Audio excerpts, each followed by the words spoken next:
mille järgi seda valisid? Tema valis minu. Ma olin mitte just väga pikka aega tagasi kaotanud enda väga armsa koera Griffon Leenu. Ja ma arvasin, et ma ei võtta tükk aega endale uut lemmikut. Aga Marekile saadeti foto viitega, et selline kutsa jäi oma perest ilma ja vajab kodu.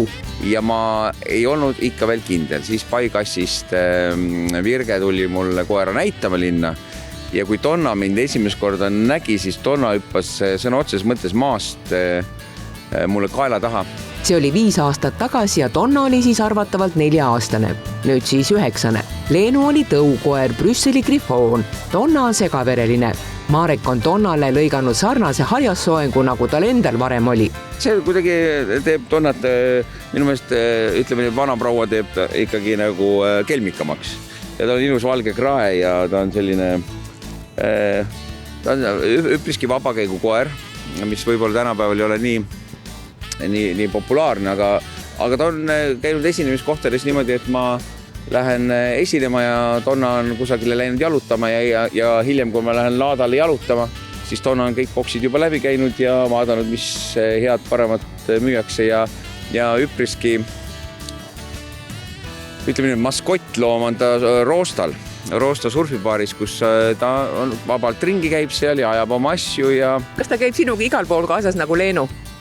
Põhimõtteliselt igal pool, aga mitte kõikjel, sellepärast, et vahel on sõidud nii pikad, et see on koerale lihtsalt liiga väsitav. Ette oma kõrvu ka nüüd. Joo, enne juba jooksis. No näed. Kes seal on? Mul on mõlemad koerad, kes on tulnud varjupaigast. Kuidagi on sellised koerad olnud, kes käivad mul ikkagi järel. Ma olen iseenesest ka teatavat sorti koerte magnet. Läksin Haapsalu varjupaika, üks täiesti metsik koer, 10 minutiga ta oli mul juba sõber.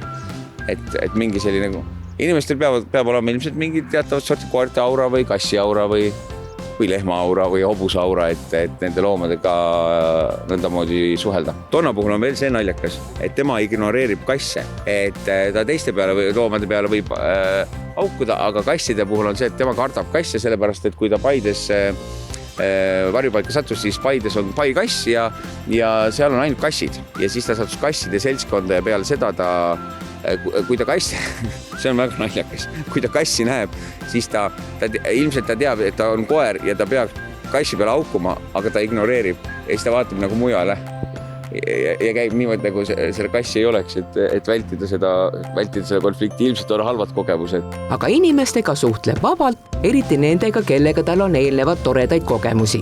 Näiteks ma ei tea, Tõnu Laikre või Jaan Sööt või surfipaari inimesed või nagu minu kaasmuusikud veel Martin Trutnikov, siis need ta tunneb ära ja need on nagu tema inimesed.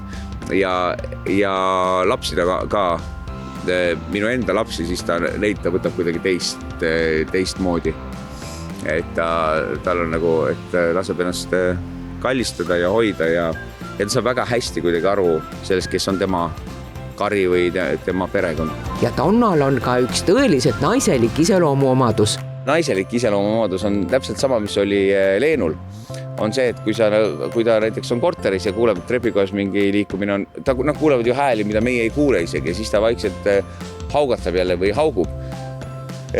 Siis sa keelad teda, ütled, et ei tee ja siis ta läheb kuskil laua alla ja siis ikkagi viimane sõna jääb talle ikkagi kuskilt laua alt, sa kuuled vaikselt niimoodi, et see viimane sõna tal on, nii nagu naisterahvastel on, et viimane sõna peab alati jääma nendele. Eks igaüks kiidab ikka oma koeri ja oma lapsi, aga ta on tõesti väga armas koer. Ma soovitan, kui on võimalik võtta looma siiski taaskord varjupaigast, aga ikkagi tasub ennem endale selgeks teha ka seda, et sa pead koera eest hoolitsema ikka ka, mitte ainult selle nunnumeetri järgi võtma. Mis? Kes seal on?